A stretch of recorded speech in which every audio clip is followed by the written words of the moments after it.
Tata investment காப்ப பத்தி நிறைய பேர் கேட்டிருந்தீங்க. அண்ட் தென் இந்த ஷேர் வந்து கன்சிடர் பண்ணலாமான்னு சொல்லி கேட்டிருந்தீங்க. அதுக்கான டீடைல் வீடியோ வந்து இப்ப பாத்துரலாம். லாஸ்ட் 2 நாள்ல 12% வந்து பாத்தீங்க அப்படின்னா இந்த ஷேர் வந்து இறங்கியிருக்கு. சோ இந்த ஷேர் இறங்குறதுக்கான ரீசன் வந்து எல்லாருமே ப்ராஃபிட் புக்கிங் வந்து பண்றாங்க. அண்ட் தென் நிறைய வந்து பாத்தீங்கன்னா இந்த ஷேர் வந்து ஏத்திட்டாங்க.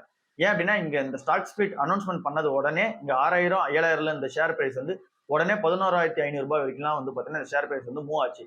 சோ அங்கிருந்து வந்து பாத்தீங்க அப்படின்னா ஸ்டாக் ஸ்பிளிட் வந்து நடந்தது. ஸ்டாக் ஸ்பிளிட் நடந்ததுக்கு அப்புறமா ரூ. 1,500 இருந்தது. 1,100 சில்லற ரூபாயில வந்து பாத்தீங்கன்னா ட்ரேட் ஆக ஆரம்பிச்சது. சோ அங்க இருந்தே வந்து பாத்தீங்கன்னா இப்ப ஃபால் ஆகி ரூ. 830 தான் வந்து பாத்தீங்கன்னா ட்ரேட் ஆயிட்டு இருக்கு. இதுக்கான ரீசன் இங்க மார்க்கெட்ல அதுக்கான வேல்யூஷன் வந்து ஜஸ்டிஃபை பண்ணுதான்னு கேட்டீங்கன்னா ஜஸ்டிஃபை வந்து பண்ணல. சோ அந்த ஒரு ரீசனால வந்து பாத்தீங்கன்னா இறங்கிக்கிட்டே இருக்காங்க. இது இன்னமும் என்பிஎஃப்சி கம்பெனியா தான் வந்து இருக்கு. சோ என்பிஎஃப்சி கம்பெனி எப்படி ட்ரீட் பண்ணுமோ அப்படி ட்ரீட் பண்ணாம இங்க ஃபண்டமெண்டல்ஸ் மேட்ச் ஆகாத ரீசனால இந்த மார்க்கெட்ல வந்து பாத்தீங்கன்னா இறக்கிருக்காங்க. சோ இப்ப இருக்க ஷேர் பிரைஸுமே கொஞ்சம் நம்ம வெயிட் பண்ணி தான் பார்த்தாகணும். என்ன ரீசனால அப்படின்னா இன்னும் ப்ராஃபிட் புக்கிங் பண்றதுக்கான சான்சஸ் வந்து பாத்தீங்கன்னா ஹெவியா வந்து இருக்கு.